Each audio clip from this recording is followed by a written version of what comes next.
네, 성도 여러분 안녕하십니까? 안녕하세요. 네, 삶과 말씀을 나누는 충청앞에 나눔 교과 방송입니다.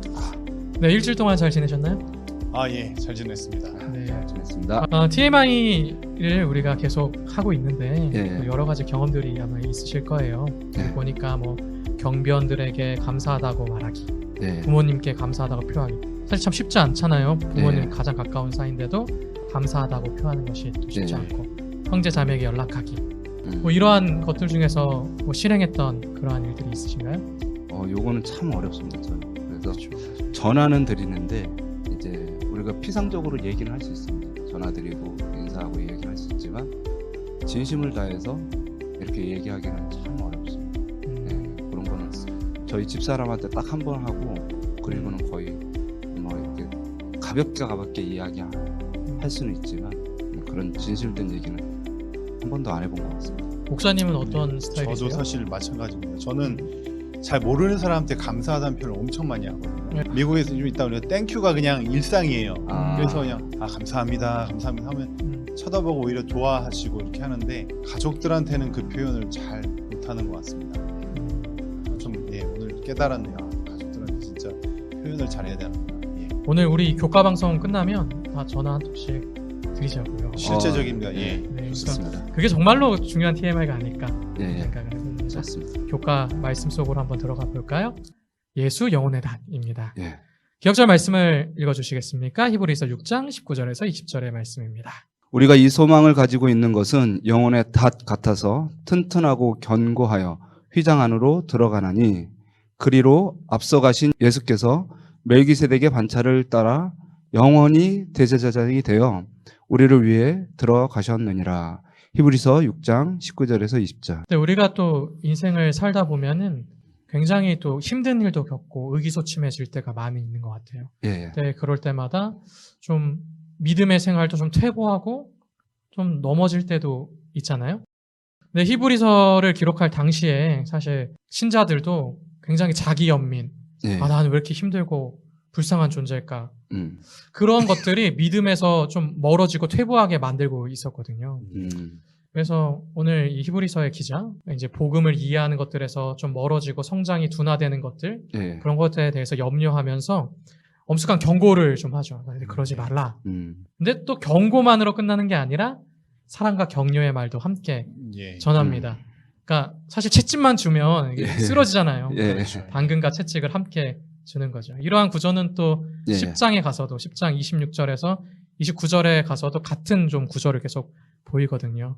그래서 오늘 교과 방송의 말씀을 통해서 때로는 이렇게 경고하고 네. 또 때로는 격려하고 하는 그 순환 과정을 보면서 우리에게 주시는 은혜의 말씀을 나누는 시간이 될 것 같습니다. 우리의 인생도 사실 그런 것 같아요. 우리 목사님들은 어떠세요? 인생을 살아오면서 때로는 낙담하고 또 이렇게 좌절해서 좀 믿음에서 멀어진 경험 같은 게 있나요? 과거를 돌아보면 굉장히 제 믿음이 강한 사람이라고 생각했던 것 같아요. 그래서 어떤 뭐 안식일 문제라든지 또 우리가 하는 이제 신앙적인 고민들은 사실은 이미 굉장히 빨리 끝내고 또 그런 어려운 일들이 닥칠 때는 은혜 안에서 잘 그것들을 극복했던 것 같은데 자녀가 아파서 죽을 위기에 있다든지 이제 이런 것들이 전혀 예상치 않았던 문제가 왔을 때는 감당하기가 너무 어렵더라고요. 맞아요.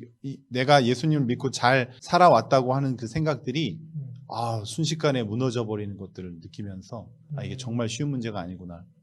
그런 것들을 경험한 적이 있습니다. 예. 목사님도 그런 경험이 있으신가요? 저도 어릴 때부터 이 비중격이 좀 있었습니다. 코 안쪽 뼈가 이렇게 약간 휘어 예. 있는 상황입니다. 그래서 여기 이제 고름이 많이 차고 숨을 잘 쉴 수 없고 그리고 이게 뭐 능률도 잘 안 이루고 공부도 잘 못하고 그것 때문에 많이 고생을 했었습니다. 한 몇십 년을 고생을 했습니다. 그래서 내가 이것만 건강했으면 공부도 더 잘하고 운동도 더 잘했을 것이다. 뭐 그런 생각이 들면서 때때로 이제 하나님을 원망하기도 했죠. 왜 나한테만 이런 시련이 오는가? 왜 하필 나한테 이런 것들이 오는가?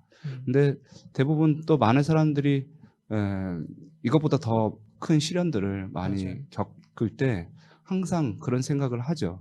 왜 나한테만? 왜 왜 이런 일이 갑자기 나한테 일어나는가? 하나님은 정말 살아계신가?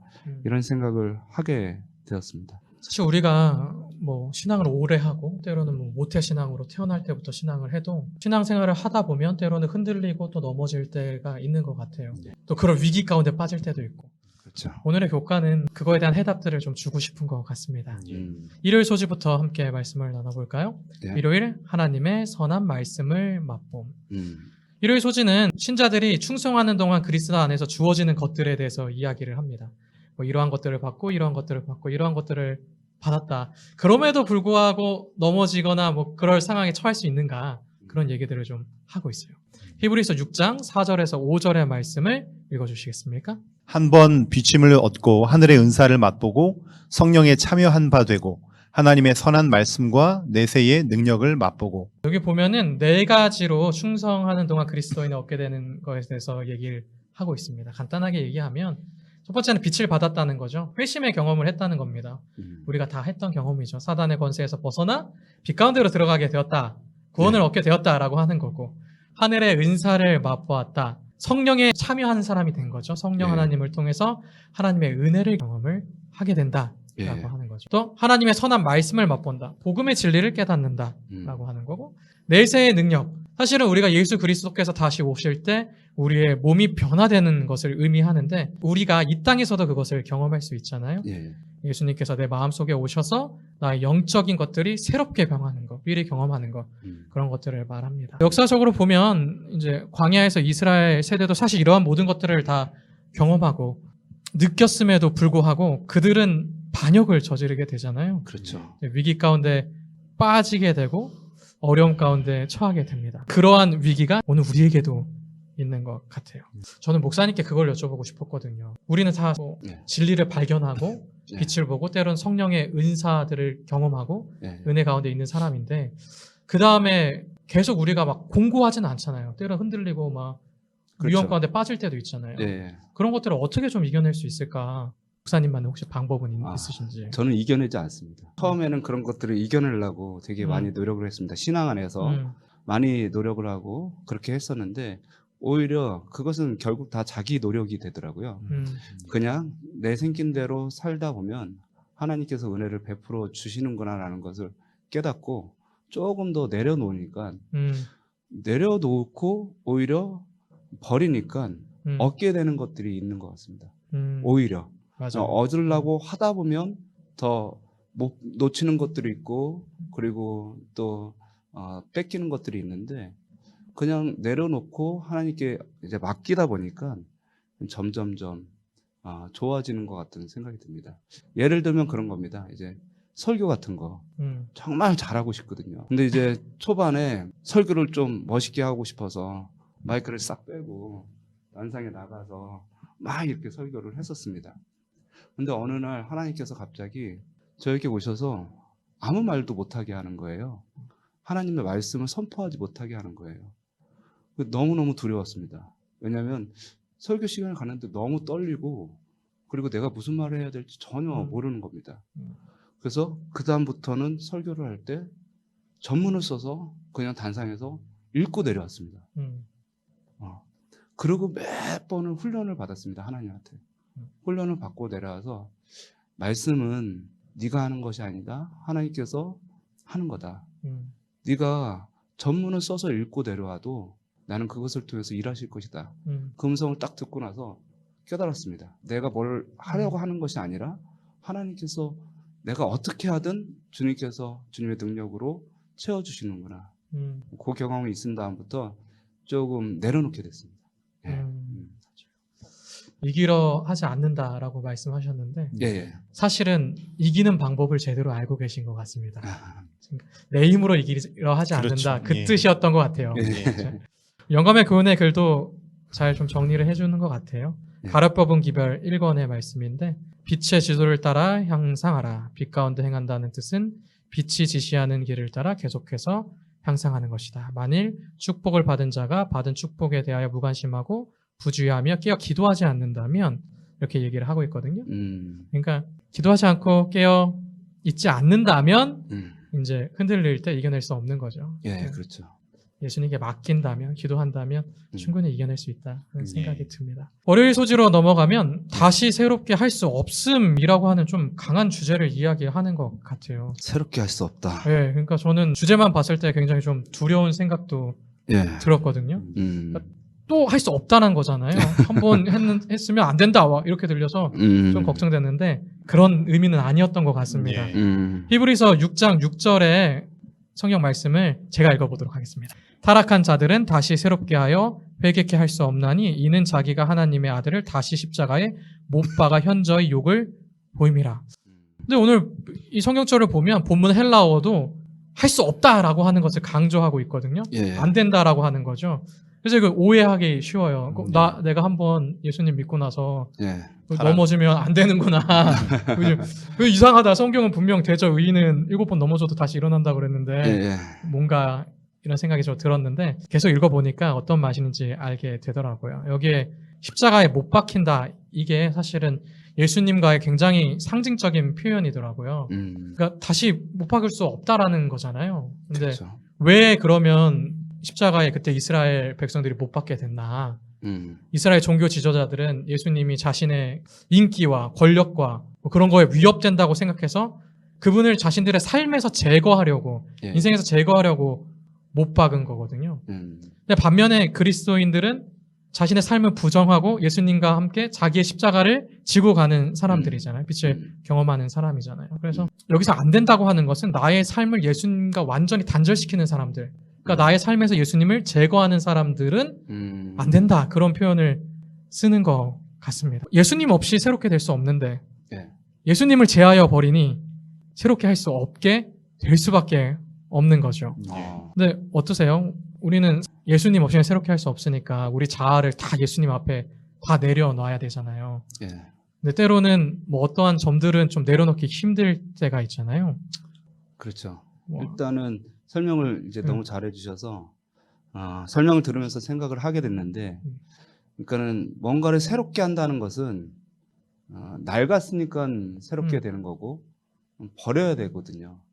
그런데 결국 새롭게 되기 위해서 죽음이라는 것이 거쳐져야 되는 것이기 때문에 우리가 십자가가 없이 죽을 수는 없습니다. 네, 왜냐하면은 그렇죠. 새롭게 되는 것은 버려야 새롭게 되기 때문에. 맞아요. 예, 상당히 어렵습니다. 음. 왜냐하면 이제 이게 현실적으로 이제 이론은 그렇지만 현실적으로 내가 나를 버릴 수 있느냐 되게 어려운 것 같습니다. 뭐, 맞아요.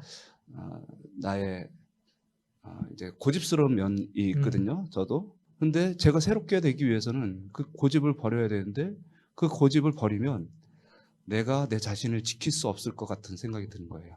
맞아요. 나한테 사람들이 뭐라고 했을 때 나는 너무나 수치스럽고 그리고 상처를 많이 받을 것 같다라는 생각이 드는 것입니다. 맞아요. 예. 그래서 그거를 버리는 것이 안 되는데 예수님과 함께 있으면 죽을 수도 있겠다라는 생각을 하게 되는 것입니다. 맞아요. 예수님께서 나를 위해서 돌아가셨으니 나도 한번 버려보고 싶다. 예수님과 함께 그 자리에 서고 싶다. 그런 생각이 드는 것 같습니다. 목사님은 어떠세요? 저도 마찬가지입니다. 예. 내가 막 싸우려고 하다 보면 내가 알아요. 이거 내가 하나님께서 나를 위해서 싸워주시는 은혜가 원래는 있는 건데 그걸 제쳐놓고 내가 지금 싸우고 있구나. 제가 하려고 했네요. 그걸 내려놓지 못하는 저를 붙잡아 주시고 도와주십시오. 계속 도움을 구하면 하나님께서 그 마음을 싹 이렇게 바꾸어 주시는 경험들을 가끔씩 하게 됩니다. 그러니까 결국 제가 할 수 없는 것 같습니다. 예. 맞아요. 네. 화요일 소지에 넘어가면 월요일 소지의 내용을 좀 발전시켜서 이야기를 해주는 것 같아요. 화요일 소지는 다시 속죄하는 제사가 없고, 히브리서 10장 26절에서 29절의 말씀을 통해서 내용을 전개해 나가고 있는데요. 예. 목사님께서 한번 읽어주시겠습니까? 예. 우리가 진리를 아는 지식을 받은 후 짐짓 죄를 범한즉 다시 속죄하는 제사가 없고 오직 무서운 마음으로 심판을 기다리는 것과 대적하는 자를 소멸할 맹렬한 불만 있으리라. 모세의 법을 폐한 자도 두세 증인을 인하여 불쌍히 여김을 받지 못하고 죽었거든. 하물며 하나님 아들을 밟고 자기를 거룩하게 한 언약의 피를 부정한 것으로 여기고 은혜의 성령을 욕되게 하는 자의 당연히 받을 형벌이 얼마나 더 중하겠느냐. 너희는 생각하라. 네. 아까처럼 또 두려운 마음이 들죠. 예. 속지 않은 제사가 없다. 없다. 예. 근데 성경절을 보면 세 가지를 얘기하고 있거든요. 어떨 때 속지 않은 제사가 없냐? 다시 용서를 못 받냐? 그 말씀이시잖아요. 예, 예. 성경절 보니까 하나님의 아들을 짓밟고 아, 그 다음에 언약의 피를 부정한 것으로 여기고 성령을 욕되게 하는 것이라고 얘기하는데 예, 예. 보면 그런 것 같아요. 아까랑 같은 관점으로 예수님을 거절하고 예. 그러니까 내 삶에서 예수님을 제거해버리고 계속 원수로 여긴다면 방법이 없는 거죠. 또 언약의 피를 부정하게 여기는 것. 예수 그리스도의 희생을 통해서 우리가 변화되고 구원을 얻을 수 있는데 그거 아니라고 하면 또 방법이 없는 거죠. 예, 예. 또 성령을 욕되게 하는 것. 우리의 마음을 돌리시고 역사하시는 분은 성령 하나님이신데 그것을 거절하면 또 방법이 없다. 저는 그런 생각이 들어요. 그래서 사실 오늘 소지에서는 그렇게 표현하고 있지 않지만 저는 이것을 읽었을 때 어떤 생각이 들었냐면 그것은 용서하지 않는 게 아니라 자신이 용서받기를 거절하기 때문에 용서할 수 예. 없으신 것이 아닌가. 예. 그 하나님의 아들을 짓밟는다라는 표현은 네. 사실은 누구나 그런 말이 있습니다. 내가 하면 로맨스, 네. 남이 하면 불륜이죠. 예, 불륜인데 하나님께서 나에게 은혜를 주시는 것은 그냥 한도 끝도 없습니다. 맞아요. 그걸 원합니다, 사람들은. 맞아요. 내가 어떤 죄를 지어도 용서해 주시기 원해요. 그렇죠. 예. 근데 저 사람이 조금 잘못했으면 저 사람은 하나님께서 용서해 주는 것은 불공평하다라고 얘기를 합니다. 사실 많은 기독교인들이 욕을 먹는 이유가 우리는 용서를 받았으니까 막 함부로 해도 돼. 함부로 살아도 돼. 뭐 그렇게까지는 얘기 안 하지만 죄 지어놓고 다른 사람한테 사과하지 않고 나는 하나님께 용서를 받았으니까 네. 상관없어라고 이렇게 얘기를 하는 경우가 많이 있는 것 예, 같습니다. 맞습니다.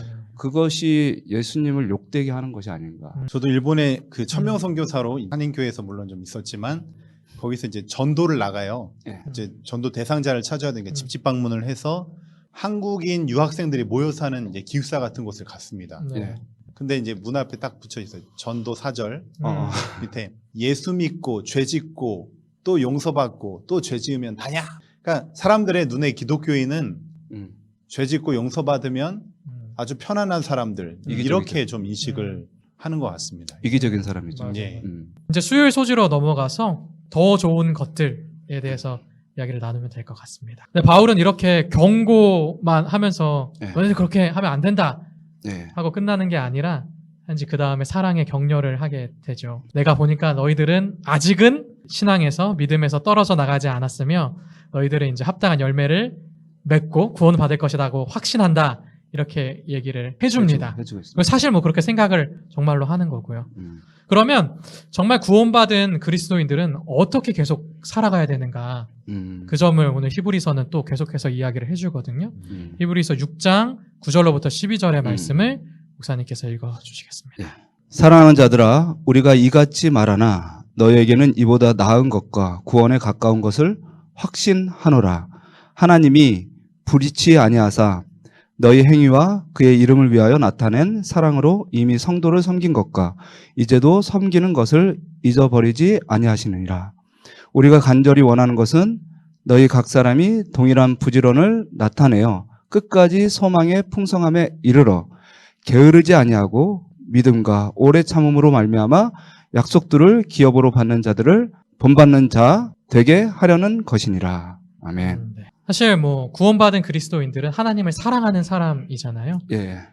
그러면 하나님을 사랑한다는 것은 무엇을 통해서 좀 드러나게 될까요? 오늘 본문은 그것은 이웃의 사랑을 통해서 드러나게 된다. 그래서 바울은 게으르지 말라라고 얘기하거든요. 그러니까 뭐 오늘 한번 하고 내일은 안 하고 그러지 말고 삶을 통해서 계속해서 그러한 삶을 살아라라고 이야기를 합니다. 어떠세요? 목사님들은 나의 삶을 통해서 일상생활을 통해서 하나님의 사랑을 좀 이웃에게 드러내고 계시나요? 그런 뭐 교회 사업 하는 거 있으면 하나만 소개해 주세요. 코로나라는 상황 속에서 어쨌든 교회가 할 수 있는 일은 저희 교회 사랑 나누기라고 해서 재원이 좀 많이 나가기 때문에 2주에 한 번씩 꾸러미를 가지고 지역사회에 나아가서 사람들에게 접촉하고 그분을 나눠주고 또 기도할 수 있으면 기도해드리고 이렇게 오는 일들을 안식을 오후에 하고 있습니다. 예. 저는 이제 게으르지 말라는 말씀을 듣고 또 이제 사랑하라는 말씀을 듣고 갑자기 이제 연애 때가 이제 생각이 나는데요. 연애 때 우리가 정말 남자가 여자를 사랑하면 정말 부지런합니다. 맞아요. 아이디어가 샘솟고요. 그렇죠. 맞아요. 못할 것이 없는 사람으로 변하게 됩니다. 사실 우리 교회가 전도를 한다는 것, 또 이웃을 사랑한다는 것은 억지로 하는 것이 아니라 하나님께서 주시는 사랑으로 말미암아 그 마음으로 말미암아 아이디어가 나오고 예. 에너지가 끊이지 않고 그렇죠. 그리고 하면서 행복한 그런 일들을 해나갔으면 좋겠다. 우리가 잘 직원에게서 조직해서 네. 어떤 걸 하자, 같이 하자. 계속해서 하나님의 사랑을 느끼면서 했으면 좋겠다라는 그런 예. 생각이 듭니다. 맞아요. 네. 전에 그 아일고에 대해서 배우면서 그런 강의를 들었거든요. 교회가 마을에서 어떤 존재냐. 있어도 그만, 없어도 그만인 곳이냐. 네. 아니면 꼭 사람들이 다 있기를 바라는 곳이냐. 음. 근데 이 말씀이 꼭 사람들이 다 있기를 바라는 곳, 그렇죠. 그런 단체가 돼야 되지 않을까. 그렇죠. 그런 생각이 좀 들었습니다. 영감의 교훈이 잘 정리해주고 있는 것 같아서 제가 읽어드리겠습니다. 하나님께 믿음과 확신을 두는 가난한 사람, 하나님의 사랑과 돌봄을 신뢰하며 선행을 많이 하며 그가 가진 적은 것을 잘 써서 남들에게 복이 되게 하는 사람은 하나님께 대하여 부유한 자이다. 네, 이제 오늘, 목요일 소지로 넘어가서 예수 영혼의 닷의 예. 내용을 나눠보도록 하겠습니다. 결국 흔들리고 어려울 때 그 흔들림을 잡아주는 분은 누구신가? 오늘 메인 주제인 것 같아요. 그 답을 주고 있는 것 같습니다. 바울은 이제 그리스도 안에 있는 확신을 설명하는 것으로 결국 그것이 메인 주제죠. 경고했던 말, 또 격려했던 말을 마무리합니다. 히브리서 6장 17절로부터 20절의 말씀을 제가 읽어보겠습니다. 예. 하나님은 약속을 기업으로 받은 자들에게 그 뜻이 변치 아니함을 충분히 나타내시려고 그 일에 맹세로 보증하셨나니 이는 하나님이 거짓말을 할 수 없는 이 두 가지 변치 못할 사실을 인하여 앞에 있는 소망을 얻으려고 피하여 가는 우리로 큰 위안을 받게 하려 하심이라. 우리가 이 소망이 있는 것은 영혼의 닷 같아서 튼튼하고 견고하여 휘장 안에 들어가나니 그러므로 앞서가신 예수께서 멜기세덱의 반차를 쫓아 영원한 대제사장이 되어 우리를 위하여 들어가셨느니라. 이것이 참 우리에게 힘이 되고 보증이 되는 것이죠. 왜냐하면 예수님께서 또 하나님께서 우리를 구원하실 거고 우리를 위하여 은혜를 베푸신다는 것에서 약속을 하셨고 보증을 하셨잖아요. 예. 근데 하나님의 약속은 결코 변할 수 없는 일이니까 예. 시편에도 말씀하셨듯이 그것 자체가 우리에게 힘을 주고 또 다시 힘내게 해주는 것 같습니다. 네. 또 예수님이 계시기 때문에 앞에서도 또 지난주에도 이야기했던 것처럼 예수님 자체가 구원의 보증이 되시기 때문에 예. 그것이 우리를 튼튼하고 또 힘내게 하는 것 같습니다. 우리에게 또 예수님 같은 분이 또 있을까요? 내가 넘어지려고 할 때, 또 쓰러지려고 할 때 혹시 도와주셨던 그런 분, 혹시 기억나시는 분들이 있으신가요? 영혼의 닷 같은 분? 네. 물론 예수님이 영혼의 닷이지만 그랬던 분. 부모님이죠. 부모님이 이제 가장 큰 닷이고요. 왜냐하면 자존감이 떨어졌을 때 우리 아들은 머리가 똑똑해. 뭘 해도 잘할 거야. 항상 믿어주시고 이끌어 주셨기 때문에 제가 여기까지 올 수 있었죠. 사실 하나님 말고 어떤 한 사람이라도 나를 지지해주는 사람이 있을 때 그것은 진짜 영혼의 닷 같습니다. 목사님은 어떠세요? 저도 뭐 사실은 마찬가지죠. 예, 부모님의 그런 끊임없는 저를 위한 사랑과 또 격려와 믿음 때문에 이렇게 성장하게 된 것 같고요. 또 이제 그것을 이제 제가 우리 자녀들에게 그것들을 이어가야 되는 거잖아요. 우리 자녀들이 나를 바라볼 때 그렇게 느껴질 수 있도록 이어가는 게 이게 정말 부모로서의 그 역할을 해보니까 부모님들이 얼마나 훌륭하시고 얼마나 그 일들을 잘 감당해 주셨는지 따라갈 수 없다는 걸 정말 많이 느끼는 것 같습니다. 네. 그리고 또 다른 측면에서 이제 배우자도 이제 영혼의 닷 같은데 항상 배우자는 나를 지지해 주지는 않습니다. 맞아요. 항상 지지해 주지는 않아요. 나가도 괜찮나요? 네, 그렇죠. 네. 왜냐하면 결국 배우자의 어떤 잔소리나 어떤 나의 부족한 부분을 이야기해 줬을 때 그것이 중심이 되어가지고 그 사람이 남자가 아버지가 되고 사람이 되어가는 거는 옆에서 진짜 배우자가 역할이 큰 것 같습니다. 그런 또 부모님의 모습, 또 배우자의 모습이 사실은 영혼의 닭 같은 우리 예수님의 모습을 예. 조금은 닮아가는 모습이 아닌가 하는 예. 생각이 듭니다. 영감의 교훈의 글로 정리를 해보겠습니다. 예. 제자들은 그들이 경험할 수 있는 가장 어려운 시련을 겪었으며 인간의 안목으로 볼 때 모든 것이 수포로 돌아간 것처럼 보일 때 하나님의 말씀이 어떻게 의기양양하게 성취되었는지를 보게 되었다. 그러므로 무엇이 능히 그들의 믿음을 꺾어버릴 수 있으며 그들의 불타는 사랑을 꺾어버릴 수 있겠는가? 극심한 슬픔 중에서도 그들은 큰 안위를 얻었고 영혼의 닷 같아서 튼튼하고 견고한 소망을 가지게 되었다. 결국 우리가 흔들리고 어려울 때, 또 때로는 넘어질 때, 믿음에서 벗어나려고 할 때 그것을 붙잡아주고 단단하게 붙들어 주시는 분은 예수 그리스도가 아닐까 하는 생각이 듭니다. 금요일 내용으로 오늘 전체 교과 내용을 정리할 수 있을 것 같습니다. 요한은 예수와 같이 되기를 갈망하였다. 그리고 그리스도의 사랑에 변화시키는 가마 아래서 그는 온유하고 겸손하게 되었다. 자아는 예수 안에 감추어졌다. 동료들 중 어느 누구보다도 요한은 그 놀라운 생명의 능력에 자신을 복종시켰다. 이 내용이 잘 정리해주고 있는 것 같습니다. 결국 요한이 흔들리고 또 요한이 무너질 때 그를 변화시키고 그를 잡아준 것은 예수님이었다라고 이야기를 해주는 것 같습니다. 어떠세요? 오늘 교과를 통해서 두 분 목사님들께서 느끼신 점이나 혹시 이야기하고 싶은 점이 있으신가요? 제가 목사이지만 목사로서 사회적 책임과 또 이끌어가야 될 교회에 대한 어떤 큰 힘이 필요한 사람이지만 그거 이전에 가장 연약한 아이처럼 되어야겠다. 아이처럼 되어서 예수님을 의지하고 그리고 예수님의 능력을 힘입어서 이 교회도 이끌고 가정도 이끌고 살아가야겠다라는 그런 생각이 들었습니다. 네. 저는 이 영어로 앵커거든요. 그러니까 옛날에 이 앵커라는 단어를 좋아했는데 이렇게 딱 고정시켜서 흔들리지 않게 붙잡아주는 역할이죠. 삶의 흔들림이 생각보다 많습니다. 우리의 일상과 또 우리의 인생을 보면 참 흔들릴만한 요소들이 많지만 예수님께서 꽉 붙잡아 주시기에 오늘도 내일도 이렇게 안전하게 주님 안에서 힘있게 나아갈 수 있는 것 같습니다. 오늘 무엇이 우리를 변화시키고 또 우리에게 굳은 믿음을 주겠습니까? 또 우리를 확신 가운데 서게 하겠습니까? 하나님의 약속을 믿으며 구원의 소망 대신 예수님께 모든 것을 맡기고 소망을 두기를 간절히 원합니다. 네, 묵도함으로 오늘 교과 방송을 마치도록 하겠습니다.